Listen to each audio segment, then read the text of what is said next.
सिराते मुस्तकीम channel को subscribe करें, like and share करें, बेल बटन लाजमी प्रेस करेगा ताकि जैसे मैं कोई वीडियो अपलोड करूं फौरी तौर पे आप लोगों को मिल सके। अस्सलाम वालेकुम दोस्तों, कैसे हैं आप लोग। दोस्तों, सऊदी अरब की आज की ताज़ा तरीन खबरें मैं आपसे शेयर कर रहा हूं। खबरों के अख्ताम पर मैं आज का रियाल रेट भी आपसे शेयर करूंगा ताकि आप अपने मुल्कों में अपने प्यारों को रियाल सेंड कर सकें और मेरी वीडियो को पूरा देखिएगा। दोस्तों, रियाद में आज वज़ीर मेहनत की ज़ेर सदारत 9 सरकारी इदारों का एक खुसूसी इजलास हुआ है जिसमें 12 पेशों को सऊदी शहरियों के लिए मुख्तस करने का प्रोग्राम तैयार किया गया है। इजलास बुनियादी तौर पर सऊदीजेशन के रहनुमा कमेटी का था जिसमें 12 सरकारी इदारों की नुमाइंदगी जिसमें हासिल है। दोस्तों, ये 12 पेशे सऊदीजेशन के जो अभी जो डिस्कस हुए हैं इस इजलास में, ये अभी इसमें ये चीज़ क्लियर नहीं हुई है कि ये 12 पेशे वो हैं जो कि यकम मुहर्रम से अभी जिन पर सिर्फ सऊदी शहरी ही काम करेंगे, जिसमें मेडिकल का और उसमें कुछ स्पेयर पार्ट्स की शॉप्स हैं, गाड़ियों की स्पेयर पार्ट्स की शॉप्स हैं, कलर्स वगैरह की शॉप्स हैं, मेडिकल स्टोर्स हैं। इस तरह के बहुत सारे जो पेशे अभी पिछले दिनों डिस्कस हो रहे थे, ये सारे पेशे वो हैं या मज़ीद कोई 12 पेशों के बारे में ये इजलास मुनक्कद हुआ है जो आज रियाद में। इस बारे में मज़ीद वजाहत नहीं आई है। दोस्तों, जैसी कोई वजाहत इस बारे में आती है मैं आप लोगों से शेयर करूंगा, मगर आज वज़ीर मेहनत की ज़ेर सदारत 9 सरकारी इदारों का इजलास हुआ है जिसमें 12 पेशों को सिर्फ सऊदी शहरियों के लिए मुख्तस करने के ऊपर बात की गई है। इसकी जैसी तफसीलात आएंगी इंशाल्लाह मैं आपसे शेयर करूंगा। गैर मुल्की अफराद की फैमिली पर टैक्स लगने की वजह से बहुत ज़्यादा गैर मुल्की अफराद अपने अहले खाना को अब सऊदीया से भेज रहे हैं कि जिसकी वजह से सऊदीया के तकरीबन तमाम ही शहरों में बहुत सारे घरों के बाहर ले जार यानी किराए के लिए खाली है के बोर्ड लगे हुए देखे जा रहे हैं। घरों के मालकान अपने किराएदारों को जो कि उनके पास अभी मौजूद हैं उनको कम किराया देकर रोकने की कोशिश कर रहे हैं कि वह मकान को खाली ना करें क्योंकि नया किराएदार मिलना बहुत मुश्किल हो गया है। एक माली मकान ने बताया कि वो पहले सालाना जो है 30,000 रियाल किराया लेता था, मगर अब वो 26,000 में भी इसको किराए पर अपने मकान को देने की कोशिश कर रहा है, मगर कोई भी किराएदार लेने के लिए तैयार नहीं है। माली मकान जो है वो माहाना बुनियादों पर भी घरों को किराए पर देने की कोशिश कर रहे हैं क्योंकि इससे पहले वो 6 महीने या साल का किराया लेते थे, मगर किराएदार का वजूद नहीं है। इस सारी सूरत हाल की वजह से जो भी मालिक के मकान हैं उनको तकरीबन 25% सालाना नुकसान हो रहा है। नजरान पर दागे जाने वाला हौसियों का मिसाइल फिजा में तबाह कर दिया गया। तफसीलात के मुताबिक सऊदी एयरफोर्स ने ईरान के हमायत याफ्ता हौसियों की जानिब से नजरान पर दागे जाने वाला बैलिस्टिक मिसाइल को हदफ पर पहुंचने से पहले ही फिजा में तबाह कर दिया। हौसियों की जानिब से दागा गया एक और मिसाइल सहरा में गिरकर तबाह हो गया। इससे कोई नुकसान नहीं हुआ। हौसियों ने जो मिसाइल नजरान पर दागा था इसका मकसद जो है आबादी को नुकसान पहुंचाना था। तबाह होने वाले मिसाइल के टुकड़े मुख्तलिफ मोहल्लों में आकर गिरे जिससे एक ज़री फार्म में आग लग गई, मगर कोई जानी नुकसान नहीं हुआ। में अजीजिया की रहायशी इमारत में आतिशज़दगी हुई है जिसमें एयर कंडीशन में शॉर्ट सर्किट की वजह से आग लगी। इस बिल्डिंग में तकरीबन सारे पाकिस्तानी फैमिलीज मौजूद थीं और एयर कंडीशन की वजह से वहां पर शॉर्ट सर्किट हुआ जिसकी वजह से वहां आग लगी। शहरी दफा ने के एहलकारों ने बहुत ज़बरदस्त किस्म का ऑपरेशन करके फौरी तौर पे गोद में बच्चों को उठा के बिल्डिंग से बाहर निकाला। ये बिल्डिंग पाकिस्तान इंटरनेशनल स्कूल के करीब है। लोगों ने शहरी दफा के एहलकारों की बहुत तारीफ की कि उन्होंने बहुत जल्दी पूरी बिल्डिंग को आग की लपेट में आने से बचा लिया। जराइम की शरह में कमी पर आला क़यादत का इज़हार मुसर्रत। खादम हरमैन शरीफैन शाह सलमान बिन अब्दुल अजीज़ और वली अहद शहजादा मोहम्मद बिन सलमान ने कत्ल, आबरूरेज़ी और चोरी के जराइम में मुसलसल कमी पर वज़ीर दाखिला शहजादा अब्दुल अजीज़ बिन सऊद को शाबाशी दी। दोनों रहनुमाओं ने जराइम की शरह में कमी और दाखिली व सलामती का म्यार बुलंद होने पर वज़ीर दाखिला के तमाम मुतल्लिका शोबों को खराज तहसीन पेश किया। ट्रैफिक हादसे में 4 बरतानवी उमरा ज़ायरीन और 12 जख्मी हो गए। तफसीलात के मुताबिक सऊदी अरब की एक शाहरा में ट्रैफिक हादसे में 4 बरतानवी शहरी जान बाग और 12 जख्मी हो गए। तफसीलात के मुताबिक ये जो बस थी मक्का मुकर्रमा उम्रे के लिए जा रही थी और इसी दौरान एक ऑयल टैंकर के साथ इनका हादसा हुआ।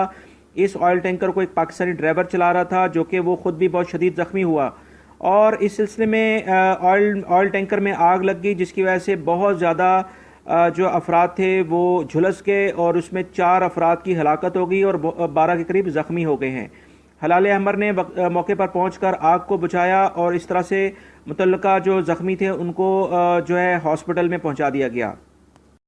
फिलिपाइनी एजेंसी के 3 अहलकार खद्दामाओं को फरार करवाते थे। तफसीलात के मुताबिक कुवैत में फिलिपाइनी खद्दामाओं को फरार करवाने वाले 3 गैर मुल्कियों को गिरफ्तार कर लिया गया है। गिरफ्तार शुदगाओं ने इकरार किया है कि इनका तल्लुक फिलिपाइनी खुफिया एजेंसी से है और वो कफीलों के पास मुबीना तौर पर फंसी हुई खद्दामाओं को रिहा करवाने की मुहिम पर कुवैत आए हुए थे। ज़ेरे हिरासत अफराद ने कहा है कि इनकी टीम के कुल 9 अरकान हैं जो कि इस मिशन पर काम कर रहे थे। जद्दा रेस्टोरेंट में धमाका, 4 झुलस गए। तफसीलात के मुताबिक शुमाली जद्दा के एक रेस्टोरेंट में इतवार को अचानक धमाका हो जाने पर आग भड़क जाने से 4 अफराद झुलस कर जख्मी हो गए। शहरी दफा की टीमों ने भरपूर कार्रवाई करके आग पर काबू पा लिया और आग को फैलने से रोक दिया। यम्बो में 60,000 नशावर गोलियां जब्त कर ली गई। तफसीलात के मुताबिक यम्बो के इलाके के मगरबी साहिली रोड पर सिक्योरिटी फोर्सेस ने 60,000 नशावर गोलियों की स्मगलिंग की कोशिश को नाकाम बना दिया। इनकी मालियत 70,000 रियाल से ज़्यादा की थी। नशावर गोलियों के सऊदी स्मगलर को भी गिरफ्तार कर लिया गया है। हरूब की रिपोर्ट अब ऑनलाइन मुमकिन है। वजारत पासपोर्ट ने यह बताया है कि घरेलू अमले के हरूब का अंदराज ऑनलाइन किया जा सकेगा। शर्त यह है कि मुकीम का अकामा मुअस्सर हो और एक कारकुन के खिलाफ एक बार ही हरूब का अंदराज किया जाएगा। इसकी एक शर्त यह भी है कि जिसके खिलाफ हरूब की रिपोर्ट दर्ज कराई जा रही है इसने खरूज नहाया का वीज़ा ना लिया हो। जवाजात का कहना है कि कफील यानी कंपनीज हरूब की रिपोर्ट दर्ज कराने के 15 दिन के अंदर उसको ख़त्म करा सकते हैं। 15 दिन से ज़्यादा गुजरने पर अबशर के ज़रिए ये काम मुमकिन नहीं होगा और उनको जवाजात के ऑफिस आना होगा। महकमा मौसमियात ने इतला दी है कि सऊदी अरब के 3 रीजन्स के अंदर जो है वो गर्दो गुबार का तूफ़ान और गरज चमक के साथ बारिश हो सकती है, लिहाजा वहाँ के लोग इसके बचाव की तदाबीर करें। तफसीलात के मुताबिक रियाद रीजन में, नजरान के इलाके में और शमाली हदूद के जो रीजन्स हैं जिसे रफ़ा और आसपास का हायल कसीम, इस इलाके में गर्दो गुबार का तूफ़ान आ सकता है और गरज चमक के साथ बारिश हो सकती है। लिहाजा जो भी यहाँ के बाशिंदे हैं, रिहायशी हैं, वो अपने बचाव की एहतियाती तदाबीर करें और ऐसे इलाकों में ना जाएं जहाँ पर पानी का ज़्यादा फ्लो आने का चांस हो।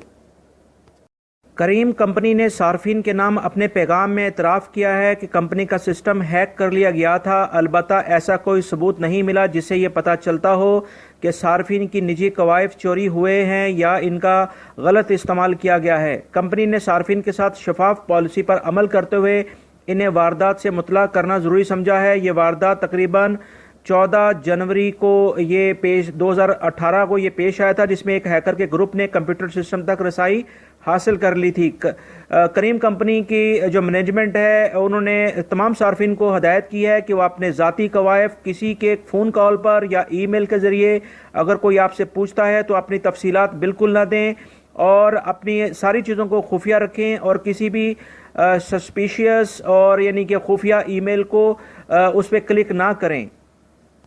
मारूफ फिल्मी कंपनी फोकस ने सऊदी अरब में सिनेमा चलाने के लिए दूसरा लाइसेंस हासिल कर लिया है। 2 अरब रियाल सरमायाकारी करेगी और रोज़गार के 3,000 मौके फराहम होंगे। वज़ीर सकाफ़त ने बताया कि ये फोकस कंपनी जो है वो 600 सिनेमा घर आइंदा 5 बरसों के दरमियान कायम करेगी। फोकस सिनेमा मशरक़ वस्ता और शुमाली अफ्रीका में सिनेमा घर चलाने वाली सबसे बड़ी कंपनी है। रियाद के अल रवाबी मोहल्ले में गैर मियारी और गैर कानूनी तरीके से मिठाइयाँ तैयार करने वाले गैर मुल्की अफराद को गिरफ्तार कर लिया गया है। ये बल्दिया के कवानीन के मुताबिक काम नहीं कर रहे थे और बहुत गंदगी के साथ ये मिठाइयाँ तैयार कर रहे थे। ये इंस्टाग्राम की मदद से सार्फिन को मिठाइयाँ पहुँचाते भी थे, लिहाजा बल्दिया ने और कानूनी एहलकार और सिक्योरिटी एहलकारों ने कार्रवाई करते हुए इन तमाम अफराद को गिरफ्तार कर लिया है। गुज़िश्ता दिनों रियाद अल हज़ामी एरिया में कैमरे वाले ड्रोन के गिराए जाने का वाक़या पेश आया था। अल हज़ामी वो एरिया है जहाँ पर शाही महल्लात वाक़या हैं। इस सारी सूरत हाल के बाद सऊदी हुकूमत ने ड्रोन के उड़ाने के कवानीन में एक बड़ी तब्दीली की है और उसमें मज़ीद कुछ तब्दीलियाँ की जा रही हैं। रिमोट कंट्रोल जो ड्रोन है वो बग़ैर अब पुलिस की इजाज़त के मुतल्लिका कुछ रिस्ट्रिक्टेड एरिया में नहीं उड़ाया जा सकेगा। ये ड्रोन अब किन इलाकों में ममनू होंगे और किन इलाकों में इनको उड़ाए जाने की इजाज़त होगी, उस बारे में तफसीलात बहुत जल्द आ रही हैं। दोस्तों, 2015 में Saudi civil aviation authority remote control के ज़रिए तमाम किस्म के जो ड्रोन्स हैं उनको बग़ैर इजाज़त उड़ाने पर पहले ही पाबंदी लगा चुकी है। सऊदी मीडिया कंट्रोल करने वाले इदारे ने सऊदी अरब में सिनेमा घरों में दिखाई जाने वाली फिल्मों के बारे में कुछ कवानीन वाज़िया कर दिए हैं। तफसीलात के मुताबिक सिनेमा घरों में दिखाई जानी फिल्मों को 6 मुख्तलिफ अक़साम में रखा गया है।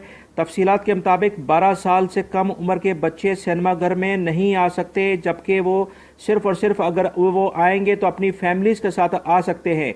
तर्जमान ने मज़ीद वाज़ह किया है कि गैर महज़ब और गैर अखलाकी कंटेंट से आवाम को महफूज रखा जाएगा और सिर्फ कुछ न कुछ किसी हद तक जो तफरीही माहौल आवाम को मिल सकता है वो इन फिल्मों से मुहैया होगा। वज़ारत तजारत ने तमाम सुपर मार्केट और मुतल्लिका शोबों को ख़बरदार किया है कि रमज़ान से पहले या रमज़ान के दौरान तमाम अशिया की कीमतों को बढ़ाने से गुरेज करें, क्योंकि लोगों की कसीर तादाद के ख़रीदने की वजह से अशिया की कीमतों में इजाफ़ा कर दिया जाता है।